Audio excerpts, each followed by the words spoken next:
you're an emotional market research practitioner, a neuroscience nerd. Uh, how is it possible to measure the emotions of people, so that financial brands can say the right things at the right time? So it's uh, I'll tell you a short answer is you can't. But I'll tell you how we get close. Uh, I didn't plan to be any of those things. It's hilarious that I'm described in such a way, but I didn't intend to do this. It wasn't my life's ambition. It was an accident. I was a mergers and acquisitions analyst, and I had to consume research, right? So we've all seen it, and it's a stack of papers, and you typically what you do is you go, "How the hell am I supposed to turn this into money?" Right. And that's I was in the same boat, right? I got to take two entities and bring them together, and if I don't know one very important thing, it's very challenging to do that. And that one very important thing is, why are they buying from you? Yeah. Right? If I know why someone's buying from entity A and why somebody's buying from entity B, I can, I can put those two organizations together in a fairly responsible way in an integration plan. If I don't know, then, which departments do you keep? Which people do you keep? It's understanding why people are buying from you is the best filter to do all of those things. But it was something that we never knew, right? We can tell you the number of customers and what they purchased and how many SKUs and how often and all of that big data information, but there really wasn't a lot of thick data, right? I know that that's a lot of what you all do as well. Hmm. Wasn't that really thick data to tell us the kind of nuance? Well, human beings buy nuance, and so we knew we needed to figure that out. So I'll tell you there's a couple of a small series of ahas that kind of got us there. Um, the first thing we did was actually analyze research, which is a very nerdy thing to do, and we looked at weighted means analysis and all of the stuff that you do in research and market research, right? Surveying and do you know why almost every market research methodology in existence? Do you know why they exist? Why is that? To make things easier on the analyst. There you go. I'm like, how is that acceptable? That why don't we, like, who cares? They're the least significant person in the entire equation. Like, why don't we have research that actually mimics how the brain works? The only people that were doing that were folks at the like academia level, right? Hmm. And they're people up to machines and things that are completely unreasonable in the business market. So we started doing more research on, okay, well, how does the brain work, right? How could we, like for instance, the brain works in tens, like numerically. Why? Because we're taught that from the age of two. By the way, I read this very interesting study that suggested that the reason that the United States is behind almost all Asian countries is because of the teens. Do you know how they Ah, count in Asia?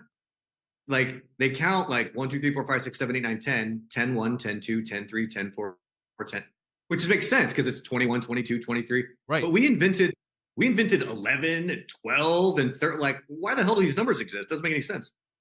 And it takes a long time for the kids to figure that out. And you Yes. notice, like, I have Well, small it's children. pattern You get matching.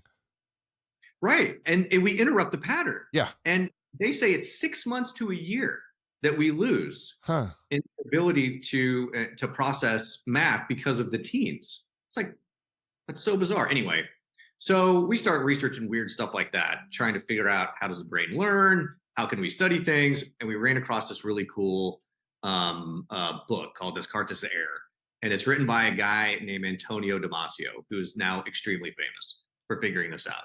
But what he figured out was that the emotive brain, the limbic system of the brain, which is our dumb brain, is basically responsible for all of our decision making. And the frontal lobe up here, the neocortex, and the part of our brain that's responsible for like complex decision making, really doesn't really doesn't play as big of a role as people think in regard to the decisions we make. And if you look at our species, it makes a hell of a lot of sense, right? We're not the most, like, we're a pretty irrational species. right? We drink too much, we eat too much, we do all the things we're not supposed to do. We don't follow logic and reason when we make decisions, not at all. But we trick ourselves into thinking that it's part. Oh no, we really thought about it. Yeah. But the reality is we completely ignore logic and reason in almost every decision that we make. I'm glad you brought the limbic brain up versus the higher order neocortex decision making, and then we also have to keep in mind the quote unquote the reptilian brain, if you will, that the most basic function. When you think about the limbic and feelings and emotions versus say the higher order neocortex for decision making, people make decisions based upon emotions, and then maybe they'll rationalize and try to justify to a degree, but it's emotive driven. Now flip that around though and think about financial brand leaders, very analytical, logic based. Where might that create a bit of friction and gap when it comes to, I'm a bank leader, I'm a credit union leader, this is how I view the world, but I would say you're still probably making decisions more emotively, but maybe just different than someone else. What's your take on that? That perhaps maybe a perception gap of the world. Yeah. So most banks and really a lot of engineering based types of businesses. And they're only similar because the people that are in those industries are typically deductive reasoners, Mhm. and they start with details when they solve problems and think about the world. And they're doing what most financial institutions that we've worked with and we see, and uh, is that they sell to the frontal lobe. That's what we call it, Yep. which is the absolute last thing you want to do. Yep. That's the thinking brain. Well, if you're trying to sell somebody something and they say, "Well, I need to think about it," what does that mean? That means you just lost the sale, right? Like, you're not going to win that sale. And the reason is because that's that part of the brain's job is to think and process information. You don't want people to do that. You want to react with their belief system, and you want to react with their basic emotions and their memories, and go, I'm in. Now that we know that people are going to ignore all of the thinking that was done anyway, it's a complete waste of time and money. So any brand, especially financial brand, that is using logic and reason in order to sell something, i.e., an APR Yep. or some type of mathematical, isn't. I mean, you might as well not do anything, right? And take that money and just keep it at your bottom line, because the best case scenario you're getting out of that is A, awareness, and maybe B, you're getting a nomadic customer that's only there because of the APR and will switch the moment someone has a better one Hot anyway. money. Hot money. It's going to come in and it's going to come right, particularly in the environment that we're at right now with deposits. And with the Fed holding the rate now, we're going to see things go the other way on the savings side. And I think, on the homepage of your website, you say opportunity doesn't knock. You have to go find it. What do you mean by that? Why is it important to go find it? Because I think back to your point here, if we're positioning around is great rates and amazing service and all of these commoditized look like laundry list of product features, we're just the same as everyone else. Opportunity doesn't knock. You have to go find it. What does it mean here? Well, one of the things that we have found is that there are ways to find opportunity, but it takes a little bit of digging.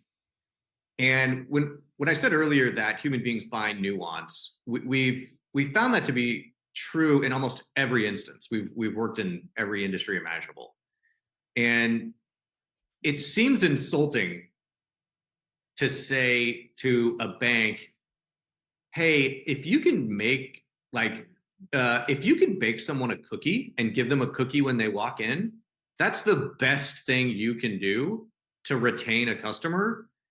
And that's insulting Mm, to, right, when you look at it from their perspective. They're like, are you kidding me? You know how much we do and all the things that we how much money and effort we put into all these things and products and systems, and you're telling me a cookie Do is you going to make or break my business, do you know how much I know? Do you know how much like that I right? yeah.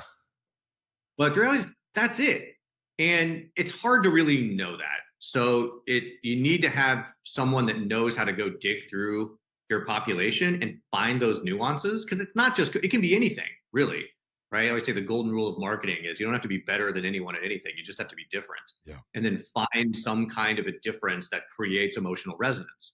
And when you do that, your world really does get easy. Your strategies get easier, your tactics get easier. Just you got to go find them. They're not going to fall in your lap, See, because if they would fall in your lap, everybody would be doing it's interesting because I've run this exercise now over 1,000 times with financial brand leaders, and it's really an exercise in human behavior and in how we process change and decisions, and this can be applied internally for going through digital transformation, cultural transformation, brand transformation, but it's also the same thing applying it externally, navigating or guiding someone through a buying journey.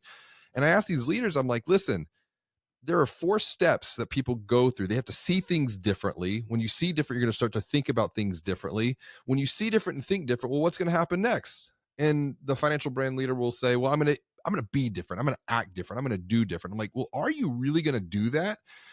I mean, how much logic do you have that you need to do something different, but you're failing to make that commitment to take the next step to actually do that thing?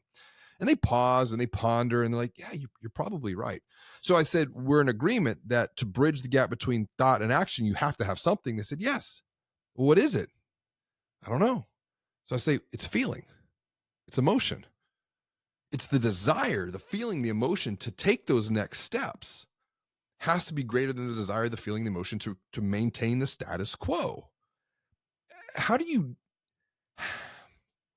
navigate that complexity with back to the point of the way that financial brand leader's mind works to dig deeper into the emotive aspect of decision making when it is outside of their normal worldview? Because otherwise we end up, the future becomes the predictable past based upon the decisions that we're making right here in the present moment, informed by past experience. well, we're a very fear-based species, and we will actually tolerate a painful status quo uh, in lieu of looking at an alternative that might be more beneficial. Mm. And you're also talking about an industry that is full of risk-averse human beings, right? You don't see a lot of mavericks in the financial space, especially not in your traditional brick and mortar. Mhm. So you got to realize that I will put up with a painful status quo and bleed to death slowly before I will do something that feels uncomfortable. Yeah, And that's just the reality of humans, but you're also talking about people that are at this far into the bell curve when it comes to that tolerance. sure. So luckily, they like data. And if I can show them, hey, this idea, right? So part of what we do is we test everything that they think is relevant. Hey, what do you think is going to move someone, right? And a free checking account ain't going to cut it. That's a benchmark for like commodity. Okay, Mhm. so what are you going to do? And we test them all the ideas they want, and we test crazy ideas, which are never as crazy as people think. And if I can show them this actually resonates with people, you should do this, and set some reasonable expectations around this is who it's most likely to work with. This is the probability of it working. And if that is enough to convince them that, hey, I can make a calculated risk here, then we did our job. But it's not easy. There are certainly easier populations to get out of status quo than someone that works in a financial institution, to be certain.